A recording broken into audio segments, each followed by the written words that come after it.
Hi, and welcome to puzzle game developed in Java NetBeans. So let me show you guys how this works. Just like any other puzzle, that is how it works. And as you can see, as I click, the number of clicks are being recorded. Okay, that is what the project is all about.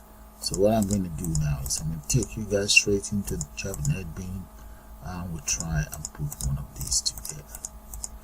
So let's do that now, guys. We can even exit out, reset the whole system, and solve the problem. Okay, let's just go straight into Java NetBeans and put one of these together. Okay, let's start a new project. I'm going to click on File, New, and make sure Java with and Java application is selected. Click on Next. I'm going to give my project a name. I'll just call it Puzzle Game. There. We'll get rid of this create main class. Let's just copy that puzzle game and click on Finish. There we go. And right here, let's come right down here. We should be able to see the file that is here right there, puzzle game. Right click on puzzle game and let's select new project. I'm going to then select JFrame. Click on JFrame and give the class a name. It's going to be called puzzle game, and the package is also called puzzle game. Click on Finish. There. And now that's my development area ready. Right click on it and let's select set layer. I'm going to select absolute layer. Right click on it again and let's select property.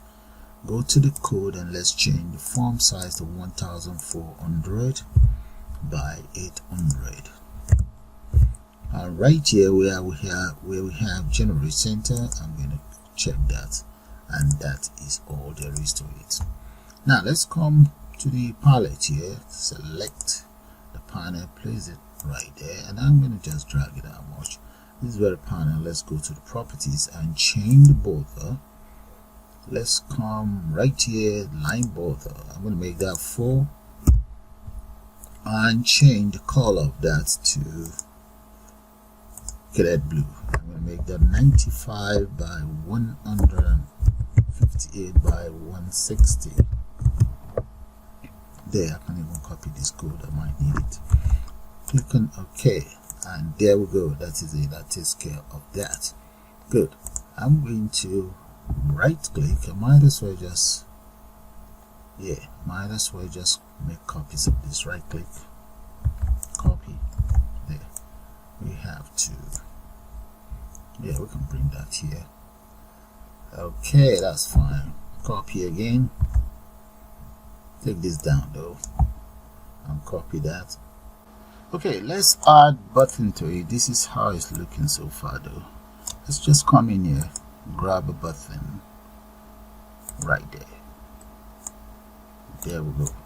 I'm now going to change the properties of this button here. Let's come in here and just change that to something readable. Let's make that about 60. Yeah, 60 bold. That'll be fine.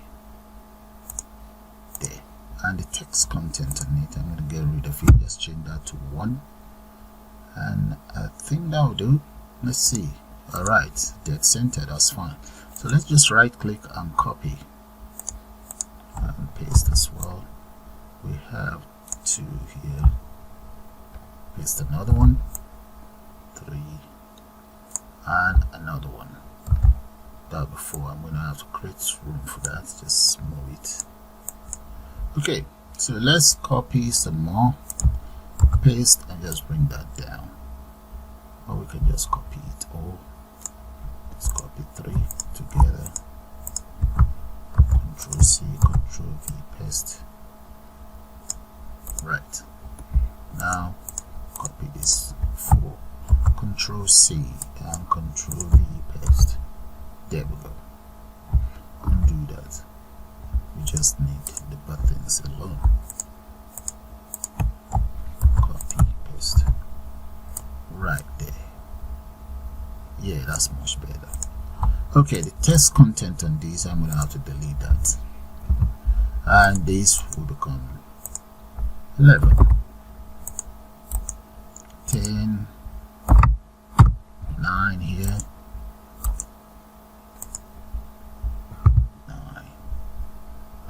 width is going to be 5. 6. And you will have to repeat the same thing for all. This is 7. In total will be 12. But the number 12 one has no name, has no number or no value in it. And this is 4. We have 3 here. 3. Let's do 4 again. 4 and 2. Text 2. There. And let's compile and run so that you guys see how that looks like. Click and run. There we go. That is how it's looking now. There's nothing. Okay, it's a puzzle game, and in fact, let's add a puzzle title up there. Right up here, just add a title there. And we'll come in here, grab a label, paste the label there, and in there I'm just going to enter puzzle game.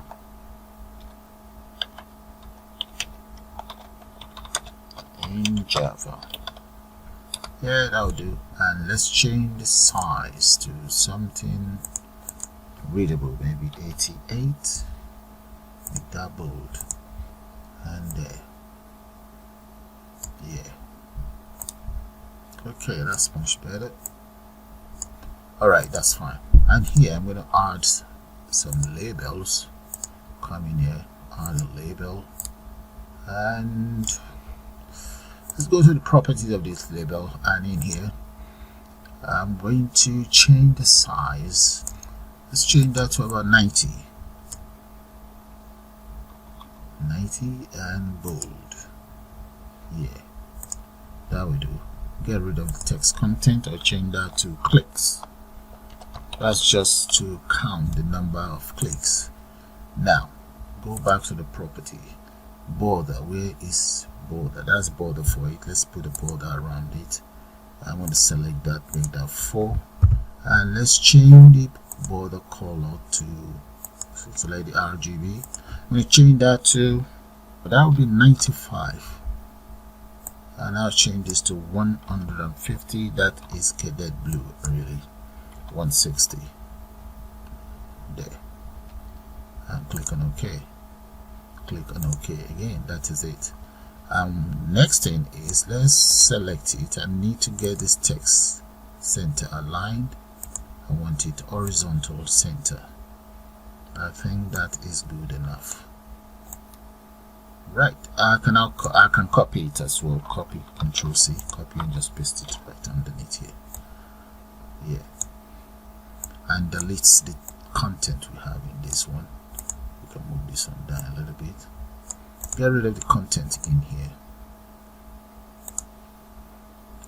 and the variable name for this, I'm going to make that J, LBL, number of clicks. Let's put an S to it. There we go. And here, let's add some buttons here. I'm going to grab one of these, Control C and Control V, paste it, but drag it right over here. Drag it that much. Right, and let's change the border style of this very one. Border. Let's make the border cadet blue as well. And that'll be 4. Line border, 4. And RGB color, 95, 158, and 160. Press enter. Click on OK. Click on OK. That's a border around the button. Now let's add text to the button. Where is the text? Right here. I'm going to call that solution. Alright, that's fine. Let's copy that same button. Copy, paste it right here. 1 and another one. Paste 2. Right, this is going to be changed out to exit. Right, and the variable name will be JBTN exit. jbtn exit.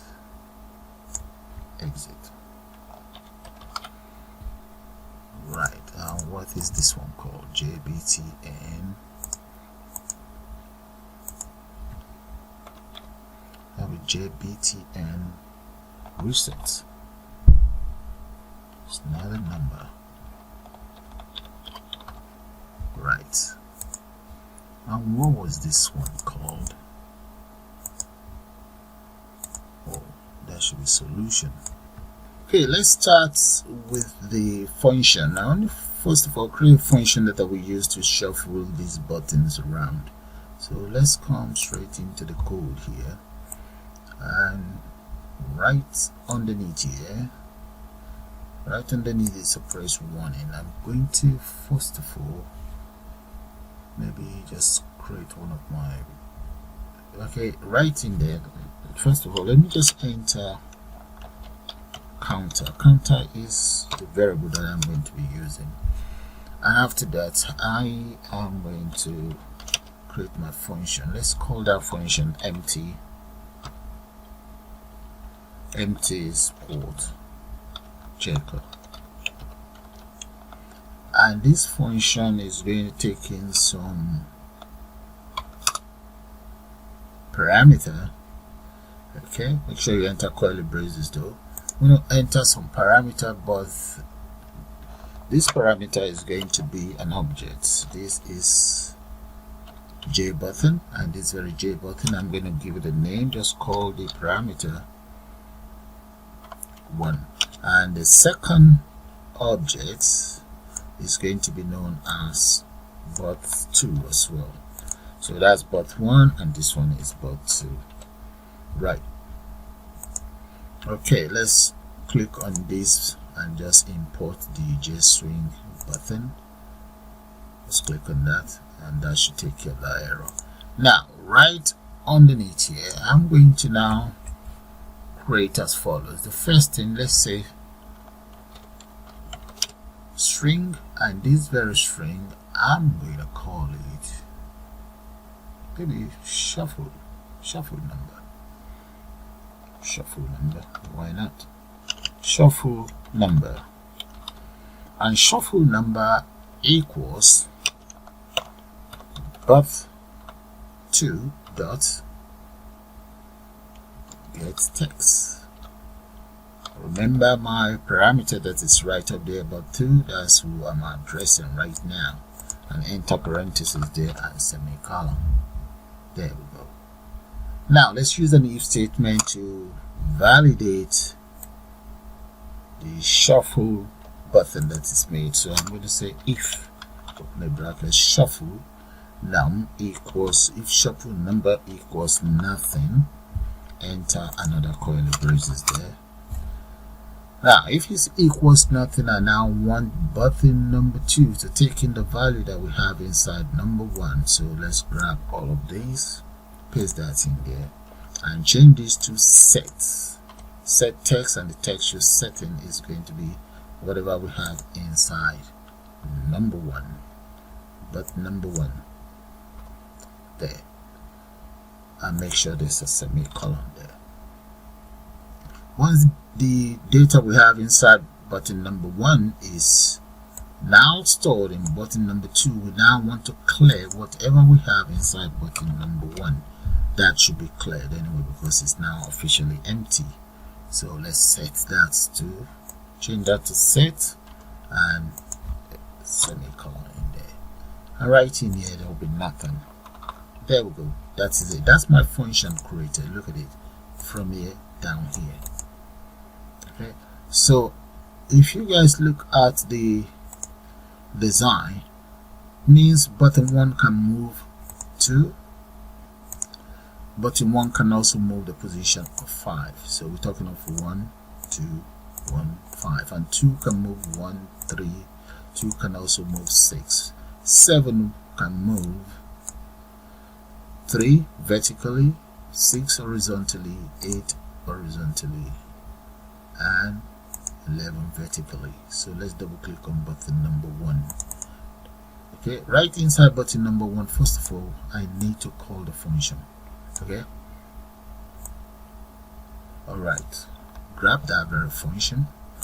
That function has to be called inside button number 1. Come in here, click, and just enter it to button number 1 there. So paste that in there. And if you're wondering why am I calling the function, just like it says, a function is a block of code which only runs when it's called. So I have to call it, else that very function will not do anything. So the button that I will use to call it is button 1. There, enter a comma, and button 1 will go to the position of button 2. Okay, now button 1 can also go to the position of button 5. So paste that, that becomes 5 here. There, we now do the same thing for button number 2. Right click on 2, let's go to event, action, and action perform. Paste that inside button number 2, and make sure you change the button name to 2. The button that is making the movement will be button number 2. And what movement is button number 2 making?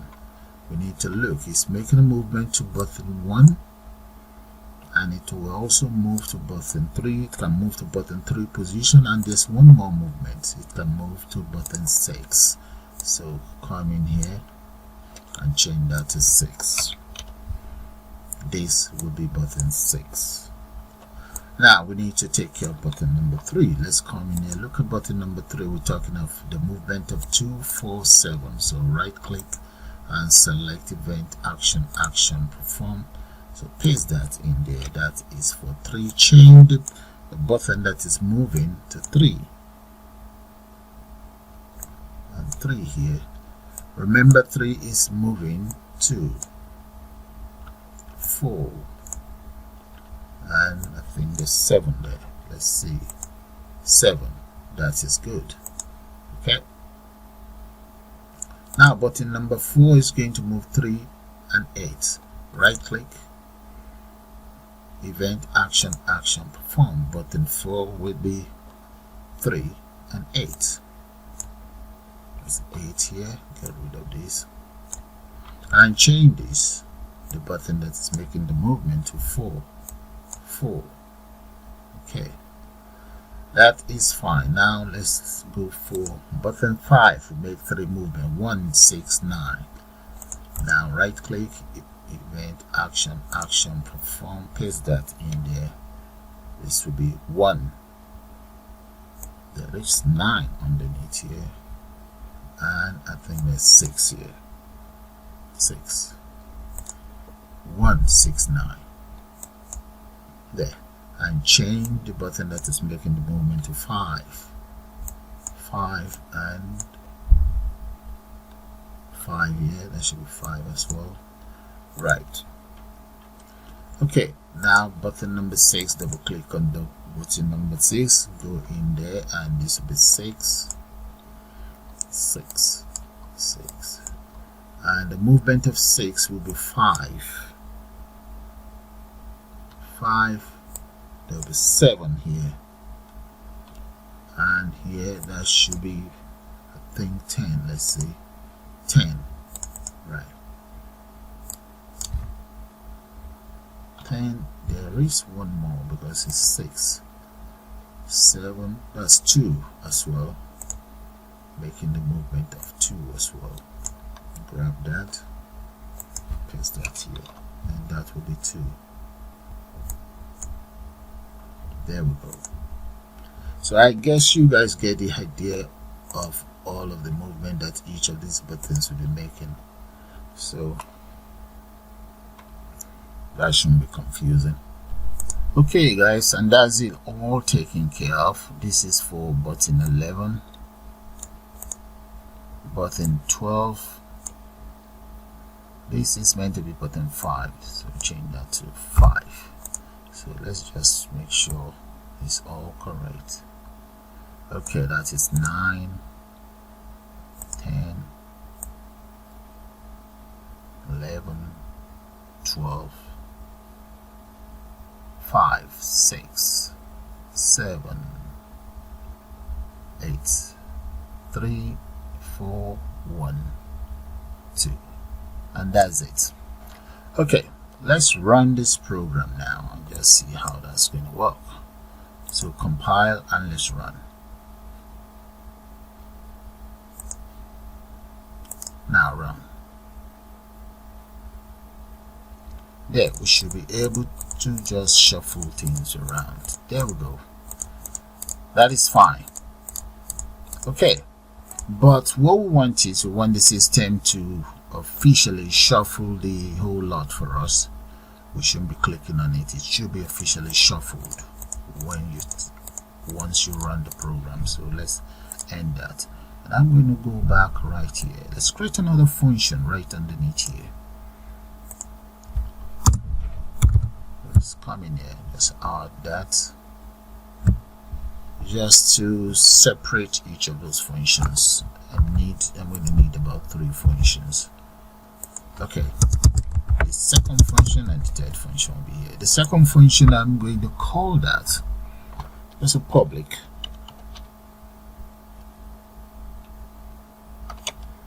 void. I'm going to call it shuffle and enter curly braces there. Do we have a curly braces? No, we don't. We only have one there. Okay, and right in here, let's declare the following. I'm going to call that int. This is going to be for my array actually. Button number equals new integer array, and this array in total will be 12. Enter semicolon there. That's my array created. And I'm also going to create the following. I create a J and create roll checker. Roll checker. Those are just variables. And underneath here, I'm going to create a boolean. And this very boolean, I'm going to call it, let's say, flag. And for now, the flag is going to be false. There. Okay, I'm going to assign a value to I. I'm going to say I equals 1, really. There. Okay, now let's use do while loop. Let's come down here and just enter curly braces in there. Do while I is less than, let's say, 1 I is less than and equals to 11. Remember, my buttons in total are 12. So enter semicolon there. Alright. But inside the do statement, what I want the system to do is, first of all, I'm going to create a random object there. I'll call it rand. And this rand equals a new random number or new random object. Doesn't have to be a number. Okay. Now underneath here, I'm going to grab my checker here. This very checker. First of all, we need to import random. Let's click on that and get it imported. There we go. Right. And checker itself is going to take in the value from random, but we have to convert it to an integer. So next int, and in there the value is going to be 11 in total. Let's increment it by 1. There we go. And now let's use a for loop to go through each button, and the number in there for j equals 1. J less than and equals to I j plus plus. Right there. Okay. Now let's say if the array, taking the value from j, is less than and equals to equals, do that, roll checker. If it's equals to roll checker, then what I want the flag to do is to become true. Equals, yeah, flag will be equals true. There we go. this should be 1 equals, get rid of that. Flag will be equals true, and we can then just break the whole there, add a break to it now. So let's use another if statement, because if flag equals true, okay, if flag when it's compared is equals true, so that is the sign for compare equals, else flag is going to be true. So but for now, if it's equals when it's compared is going to be false. Else, let's come down here, else the array that I set, which is bnum, will be equals to row checker, and I equals I plus 1 there, and that is it, all taken care of. But remember the why I is less than and equals to 11. What I want my buttons to do is jbtn num1 dot set and set integer, integer dot to string. And what am I setting that to string? That will be my array, but 1 there, and that should take care of that. Right, let's see. Okay, that's fine. So all we then need to do now is just to copy this. I'm going to paste it for the others. That's 2, 3. Okay, let's copy it more. Now just change the values around. So this is 2 here, 3, 4, 5, 7, 8, 9. Okay, 10, 11, 12, 10, 11, and button 12. Button 12 is going to be empty. There won't be anything in there anyway. So now let's change this to 10, 9 here, 8, 7, 6, 5, 4, 3, 2. There, all taken care of. Right, just arrange it properly. Alright, all I then need to do is to call this very function. I can't see any error. This very function, remember the definition for a function. It's a lines of code that only runs when it's called. So let me call it. Or you can say it's a block of codes which only runs when it's called. So let's come in here. I'm going to right click on the form and I will go to event. Let's look for window and let's go for window activate. Inside window activate, I want to paste my function in there. There we go. I've just called the function. Now let's compile and run. Click on run, and there we go, guys. That is fine. It's working fine. The system automatically reshuffle itself. Okay, the solution. Oh, look at this. That's supposed to be reset. Okay, let's take care of 1, 2, and 3. But we also need one more function that will determine if you get it right or wrong. So let's change this first. That should have been reset. There we go. That is fine. Now let's go back in here and put together another function. This is the function that I use for the shuffling. Let's take it from here, take it right down. Have a look at it one more time. There we go.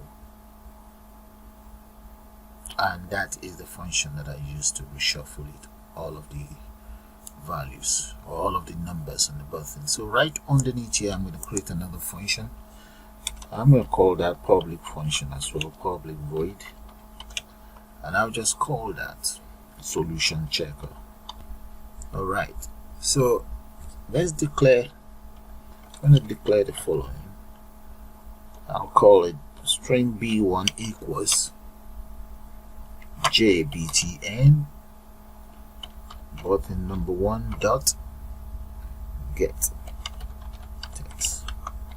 There, that is for button number 1. I might as well just copy that across. Just copy. I need 12. Okay, 11 this time around. Copy that.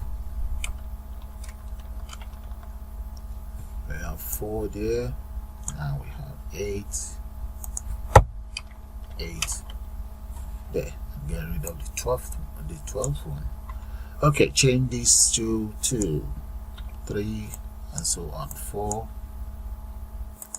Okay, so now let's use an if statement to validate the data that we have on each of these B1 up to B11. So I'm going to just say if B1 equals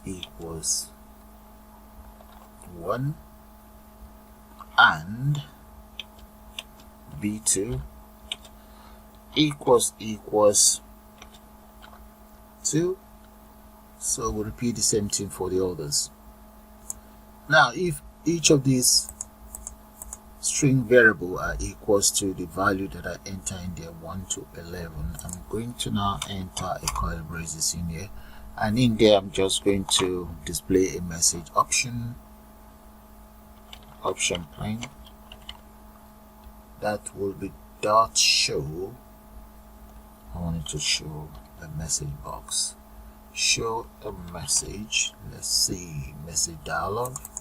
There we go. And inside the dialog, I'm just gonna say, yeah, we can say this is there already, and just change this one to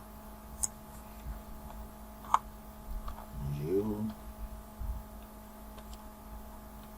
win the game, and that is it. And here let's enter another argument there, and this one is going to be maybe puzzle game, right?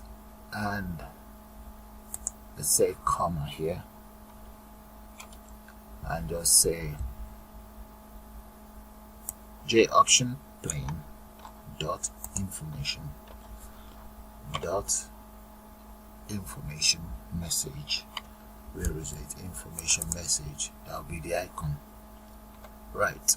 And that's all there is to it. So in that case, this one displays.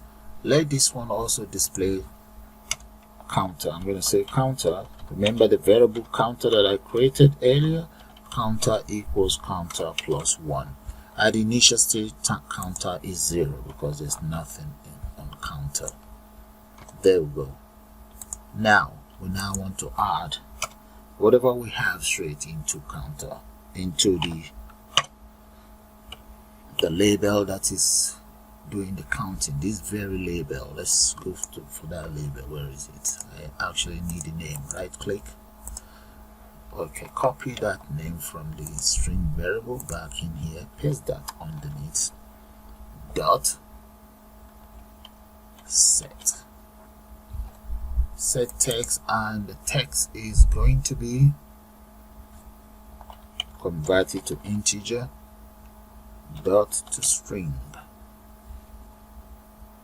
And what are we converting to string? That will be counter. And there, that is it. That takes care of that. Right, make sure it's saved. I'm going to run it just to, before that I need to call the function, this very function. Grab that function will be called inside every single button. So the first one, button number 1, paste that in there, enter semicolon. Okay, repeat the same thing for this other one. Every single button must call solution checker. There we go. Come right down here,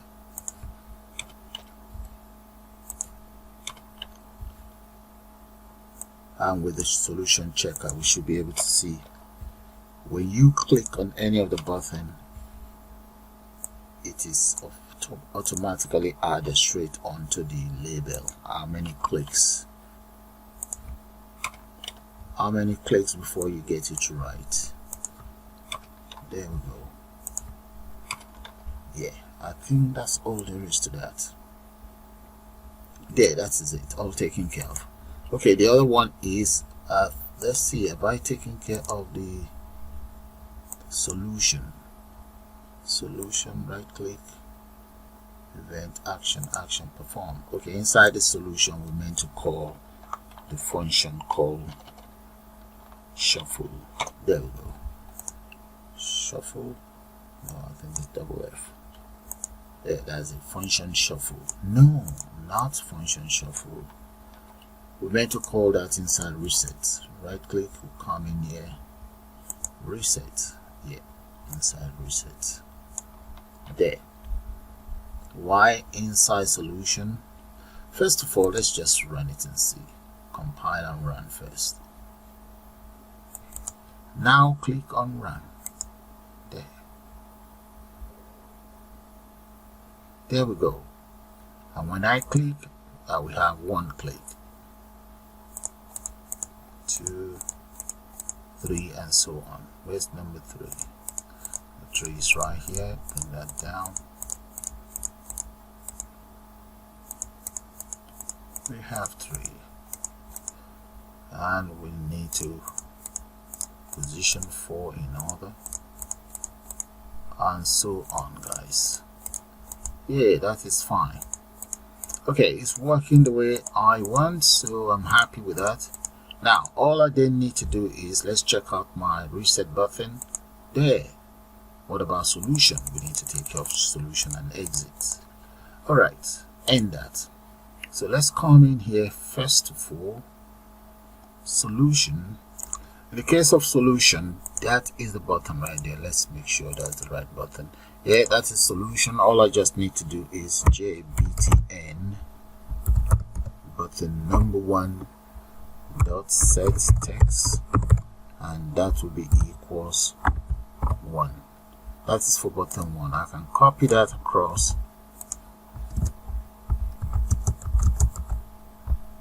This one as well.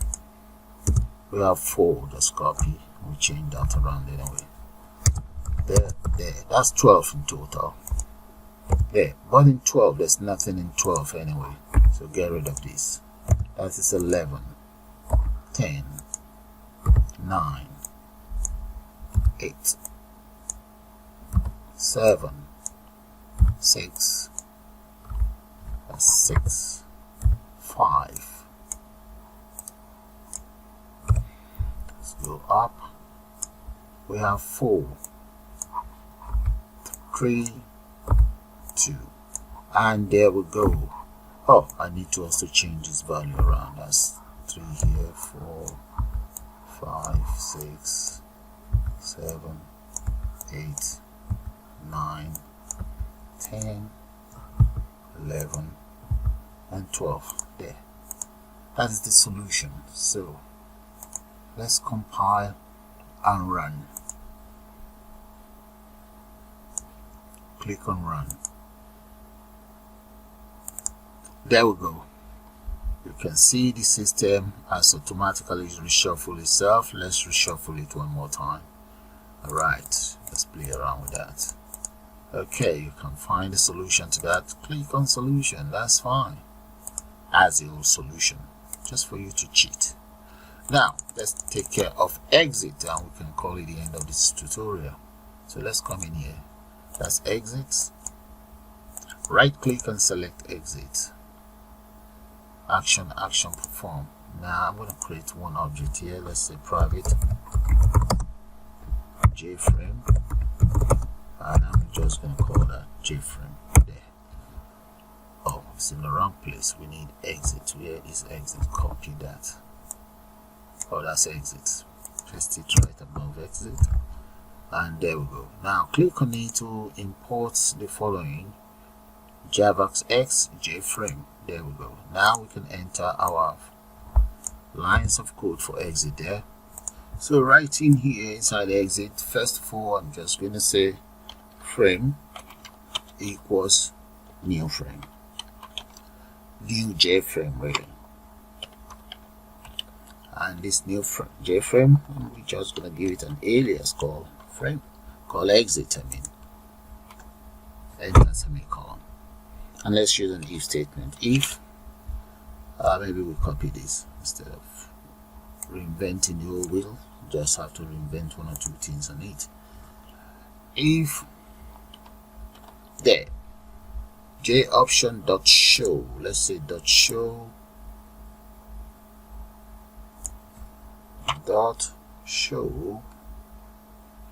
that will be okay, confirm dialog, that is fine. The show confirm dialog, and this is going to be inside the frame. And all I just need to say confirm if you want to exit. How do you want to exit?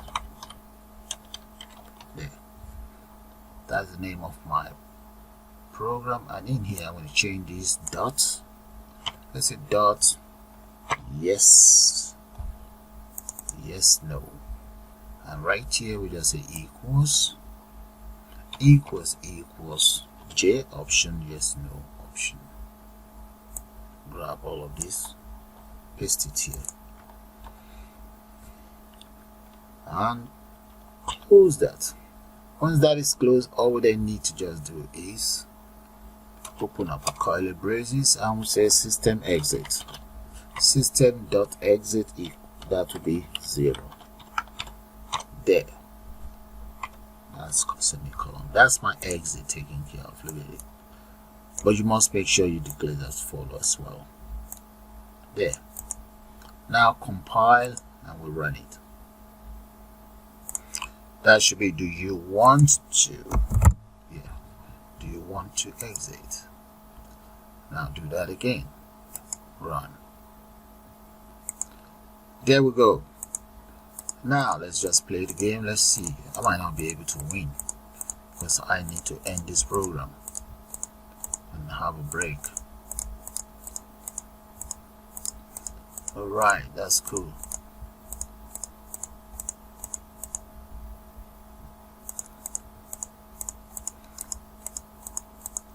Okay guys, that's how you create your own puzzle game, or you can call it number shuffle, whatever you want to call it. That's cool by me. You can call it whatever you like. That's how you create one of those using Java NetBeans. So solution checker, look at my solution there, man. I got it right. Exit, nope, I don't want to exit. Exit, yes, I do want to exit. There. So with that guys, I'm going to call it the end of this tutorial. I suppose you guys enjoy it. You all have a nice day, and please do subscribe to my channel, and you can also join to become a member of the channel. And for Alan, Tony, thank you for being a member of the channel. And for the other guys, thanks a lot. You all have a nice day now. Bye for now.